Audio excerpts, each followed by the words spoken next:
time he'd call me, he'd say, "Hey, Sonny, how's the family doing? How are you doing? How's Jaylee? How's Jameson? How's Jackson?" I say, "How you doing, Rodney?" He said, "I'm okay. I'm good." "No, but how are you doing?" And he'd just go back to asking me how I was doing. He wanted to know how everybody was doing, all the homeboys. He wanted to know, "Hey, how's this person doing? How's this person doing? Rodney, I haven't talked to that person in a long time. Maybe I need to give them a call tomorrow." You know? Rodney and I, we're both from Atwater, but we became friends in Fairfield. The year was 95, and I was moving to Fairfield, and I didn't know anybody.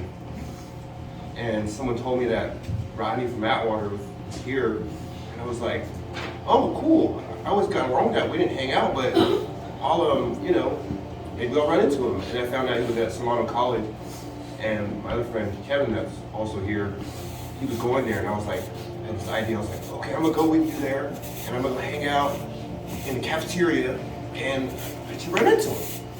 And sure enough, first day I tried it, boom, there he was in the cafeteria. And I was like, "Oh my God." And we hung out, or we met, and then from there, we just, that was it. We went through everything together. There's one moment that stuck out in my mind the most. It was in Iraq, and we were completely separate units. And for those of you that are familiar, the places we lived were very large, very, very large. I had no idea he was even in country. And we just finished the night mission the night before, and we're all sleeping. And he went from building to building to building to find me. I had no idea he was even there. How he knew I was there, I will never know. But he went and knocked on every single door, asking for me, until he ran across somebody that knew me.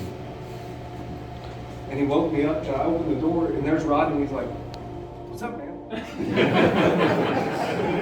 As he always does. And, it's exactly who he was. He brought people together. He was the best soldier, but he wasn't the best soldier because he wanted to be the best. He was the best soldier because he brought the best from everyone around him. He's physically passed on, but spiritually he will always be in my heart, and I know he will always be in all of our hearts. And I hope that we can continue to spread the love that Rodney had for his brothers and sisters. Yeah. The thing I have to say most about Rodney is what he was, what my wife would say about Rodney. I had probably two friends that she could call for anything, and Rodney was that person.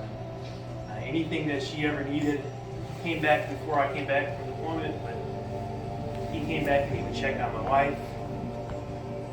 When my daughter was born in Germany, he was there. He was one of the first ones there, and anything that we needed, just like everyone else was saying, he provided.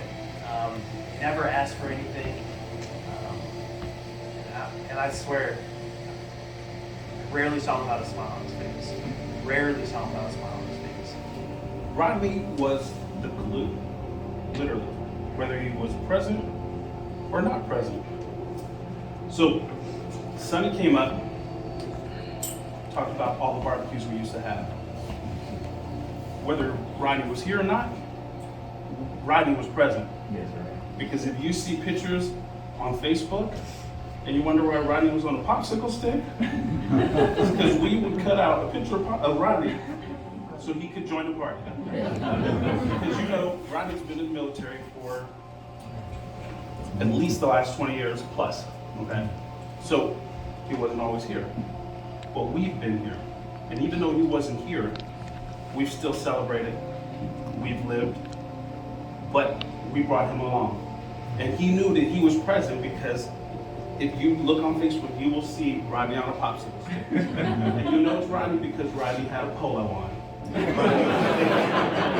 Back in 2006, I was a 19-year-old kid just beginning my career in the military. And one day he just showed up at the company, and then from that day on, he was always there. Kicking me in the shin probably twice a day, every day for the better part of 6 years. And jamming his fingers right in the middle of my chest. Not just literally, but also figuratively, because now whenever I bang my shins, doesn't hurt at all anymore. And he was constantly building me up. He was just simply the best.